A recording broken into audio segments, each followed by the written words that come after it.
મંત્રી ડોક્ટર પ્રદ્યુમન વાજાએ દાવો કર્યો કે રાજ્યની તમામ શાળાઓમાં પુસ્તકો પહોંચી ગયા છે।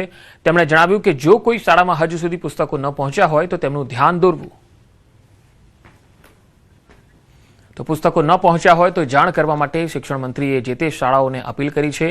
કોઈ ગામમાં કોઈ શાળામાં પાઠ્યપુસ્તકો ન પહોંચ્યા હોય તો તાત્કાલિક શિક્ષણ મંત્રી અથવા શિક્ષણ વિભાગનો સંપર્ક કરવો એવું તેમણે જણાવ્યું હતું। હાલ તમામ શાળાઓમાં પાઠ્યપુસ્તકો પહોંચી ગયા છે।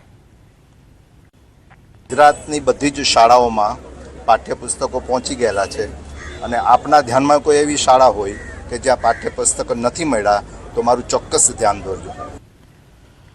છોટાઉદેપુરમાં પૂર્વ વન મંત્રી મોહનસિંહ રાઠવાની અંતિમ યાત્રા નીકળી। અંતિમ યાત્રામાં મોટી સંખ્યામાં લોકો જોડાયા। મોહનસિંહ રાઠવાનું નિધન થતાં પાવી જેતપુરના બજારો સંપૂર્ણ બંધ રહ્યા। 10 વખત ધારાસભ્ય રહી ચૂક્યા છે મોહનસિંહ રાઠવા। 82 વર્ષની વયે તેમનું નિધન થયું। લાંબા સમયથી તેઓ બીમાર હતા। આદિવાસી સમાજના અગ્રણી નેતા રહ્યા મોહનસિંહ રાઠવા, જેમનું નિધન થયું। પ્રધાનમંત્રી નરેન્દ્ર મોદીએ પણ સોશિયલ હેન્ડલ પર દુઃખ વ્યક્ત કર્યું હતું। 10 વખતના ધારાસભ્ય મોહનસિંહ રાઠવાનું નિધન થયું અને આજે તેમની અંતિમ યાત્રા નીકળી ત્યારે મોટી સંખ્યામાં તેમના સમર્થકો અહીંયા અંતિમ યાત્રામાં તેમને શ્રદ્ધાંજલિ આપવા માટે પહોંચ્યા હતા, અંતિમ દર્શને પહોંચ્યા હતા। તો પૂર્વ વનમંત્રી મોહનસિંહ રાઠવાનું દુઃખદ નિધન થયું।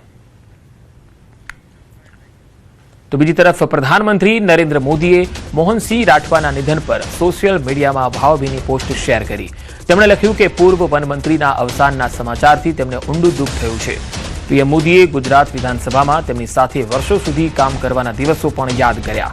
તેમણે આદિવાસી સમાજના વિકાસ અને લોક કલ્યાણ માટે મોહનસિંહ રાઠવાના સમર્પણને યાદ કર્યું। વડાપ્રધાને ઈશ્વરને દિવંગત આત્માની શાંતિ માટે પ્રાર્થના કરી અને આ સાથે જ તેમણે શોકગ્રસ્ત પરિવારને આ દુઃખ સહન કરવાની શક્તિ માટે પણ પ્રાર્થના કરી છે। દિવંગત આત્માની શાંતિ માટે પીએમ મોદીએ પ્રાર્થના કરી અને સોશિયલ હેન્ડલ એક્સ પર તેમણે ભાવભીની પોસ્ટ શેર કરતા પોતાના સમયે તેમની સાથે વિતાવેલો જે કાર્યકાળ છે એ તેમણે યાદ કર્યો હતો। મોહનસિંહ રાઠવાના સમર્પણ અને તેમની સેવા ભાવના અને આદિવાસી સમુદાય માટે તેમણે જે અત્યાર સુધી કામો કર્યા છે તેને પણ તેમણે યાદ કર્યા।